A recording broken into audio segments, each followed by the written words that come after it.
दीर्घ निश्वासों का क्रीड़ा स्थल, गरम गरम आंसुओं का फूटा हुआ पात्र, कराल काल की सारंगी, एक बुढ़िया का जीर्ण कंकाल जिसमें अभिमान के लय में करुणा की रागनी बजा करती है।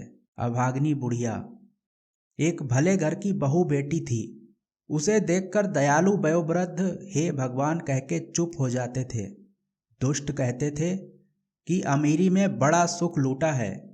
नवयुवक देशभक्त कहते थे देश दरिद्र है, खोखला है, अभागे देश में जन्म ग्रहण करने का फल भोगती है। आगामी भविष्य की उज्ज्वलता में विश्वास रखकर हृदय के रक्त पर संतोष करें। जिस देश का भगवान ही नहीं, उसे विपत्ति क्या, सुख क्या। परंतु बुढ़िया सबसे यही कहा करती थी, मैं नौकरी करूंगी, कोई मेरी नौकरी लगा दो। देता कौन? जो एक घड़ा जल भी नहीं भर सकती, जो स्वयं उठकर सीधा खड़ी नहीं हो सकती थी, उससे कौन काम कराए। किसी की सहायता लेना पसंद नहीं, किसी की भिक्षा का अन्न उसके मुख में बैठता ही ना था। लाचार होकर बाबू रामनाथ ने उसे अपनी दुकान में रख लिया। बुढ़िया की बेटी थी, वह 2 पैसे कमाती थी, अपना पेट पालती थी। परंतु बुढ़िया का विश्वास था कि कन्या का धन खाने से उस जन्म में बिल्ली, गिरगिट और भी क्या क्या होता है। अपना अपना विश्वास ही है।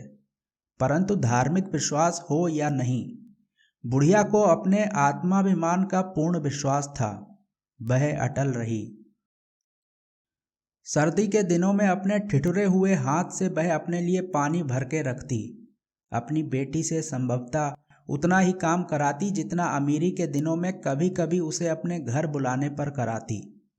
बाबू रामनाथ उसे मासिक वृत्ति देते थे और भी 3-4 पैसे उसे चवेनी के जैसे और नौकरों को मिला करते थे। कई बरस बुढ़िया के बड़ी प्रसन्नता से कटे। उसे ना तो दुख था और ना सुख। दुकान में झाड़ू लगाकर उसकी बिखरी हुई चीजों को बटोरे रहना और बैठे बैठे थोड़ा घना जो काम हो करना बुढ़िया का दैनिक कार्य था। उससे कोई नहीं पूछता था कि तुमने कितना काम किया। दुकान के और कोई नौकर यदि दुष्टतावश उसे छेड़ते भी थे तो रामनाथ उन्हें डांट देता था। वसंत, वर्षा, शरद और शिशिर के संध्या में जब विश्व की वेदना, जगत की थकावट धूसर चादर में मुंह लपेटकर क्षितिज के नीरव प्रांत में सोने जाती थी, बुढ़िया अपनी कोठरी में लेट रहती। अपनी कमाई के पैसे से पेट भरकर कठोर पृथ्वी की कोमल रोमावली के समान हरी हरी धूप पर लेट रहना किसी किसी के सुखों की संख्या है। वह सबको प्राप्त नहीं। बुढ़िया धन्य हो जाती थी, उसे संतोष होता। एक दिन उस दुर्बल दीन बुढ़िया को बनिए की दुकान में लाल मिर्चें फटकना पड़ा। बुढ़िया ने किसी किसी कष्ट से उसे संवारा, परंतु उसकी तीव्रता वह सहन ना कर सकी। उसे मूर्छा आ गई। रामनाथ ने देखा और देखा अपने कठोर तांबे के पैसे की ओर। उसके हृदय ने धिक्कारा, परंतु अंतरात्मा ने ललकारा। उस बनिया रामनाथ को साहस हो गया। उसने सोचा, क्या इस बुढ़िया को पेंशन नहीं दे सकता? क्या उनके पास इतना अभाव है? अवश्य दे सकता है। उसने मन में निश्चय किया। तुम बहुत थक गई हो, अब तुमसे काम नहीं हो सकता। बुढ़िया के देवता कूच कर गए। उसने कहा, नहीं नहीं, अभी तो मैं अच्छी तरह काम कर लेती हूँ।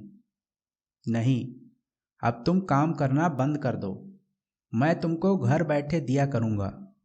नहीं बेटा, अभी तुम्हारा काम मैं अच्छा भला किया करूँगी। बुढ़िया के गले में कांटे पड़ गए थे। किसी सुख की इच्छा से नहीं, पेंशन के लोभ से भी नहीं। उसके मन में धक्का लगा। वह सोचने लगी, मैं बिना किसी काम के इसका पैसा कैसे लूंगी? क्या यह भीख नहीं? आत्माभिमान झंझना उठा। हृदय तंत्री के तार कड़े होकर चढ़ गए। रामनाथ ने मधुरता से कहा, तुम घबराओ मत, तुमको कोई कष्ट ना होगा। बुढ़िया चली आई। उसकी आंखों में आंसू ना थे। आज वह सूखे काठ सी हो गई।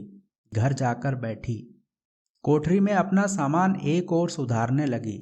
बेटी ने कहा, माँ यह क्या करती हो? माँ ने कहा, चलने की तैयारी करो। रामनाथ अपने मन में अपनी प्रशंसा कर रहा था, अपने को धन्य समझता था। उसने समझ लिया कि हमने आज एक अच्छा काम करने का संकल्प किया है, भगवान इससे अवश्य प्रसन्न होंगे। बुढ़िया अपनी कोठरी में बैठी बैठी विचारती थी, जीवन भर के सज्जित इस अभिमान धन को एक मुट्ठी अन्न की भिक्षा पर बेच देना होगा। असह्य, भगवान क्या मेरा इतना सुख भी नहीं देख सकते? उन्हें सुनना होगा। वह प्रार्थना करने लगी, इस अनंत ज्वालामयी सृष्टि के कर्ता, क्या तुम ही करुणा निधान हो? क्या इसी डर से तुम्हारा अस्तित्व माना जाता है? अभाव, आशा, असंतोष और आर्तनादों के आचार्य, क्या तुम ही दीनानाथ हो? तुम ही ने वेदना का विषम जाल फैलाया है। तुम ही में निष्ठुर दुखों के सहने के लिए मानव हृदय सा कोमल पदार्थ चुना है और उसे विचारने के लिए, स्मरण करने के लिए दिया है अनुभवशील मस्तिष्क। कैसी कठोर कल्पना है, निष्ठुर। तुम्हारी कठोर करुणा की जय हो। मैं चिर पराजित हूँ। सहसा बुढ़िया के शीर्ण मुख पर कांति आ गई। उसने देखा एक स्वर्गीय ज्योति उसे बुला रही है। वह हंसी, फिर शिथिल होकर लेट रही। रामनाथ ने दूसरे ही दिन सुना कि बुढ़िया चली गई। वेदना क्लेशहीन अक्षय लोक में उसे स्थान मिल गया। उस महीने की पेंशन से उसका दाह कर्म करा दिया। फिर एक दीर्घ निश्वास छोड़कर बोला, अमीरी की बाढ़ में न जाने कितनी वस्तु कहाँ से आकर एकत्र हो जाती हैं। बहुतों के पास उस बाढ़ के घट जाने पर केवल कुर्सी, कोच और टूटे गहने रह जाते हैं, परंतु बुढ़िया के पास रह गया था सच्चा स्वाभिमान, गुदड़ी का लाल।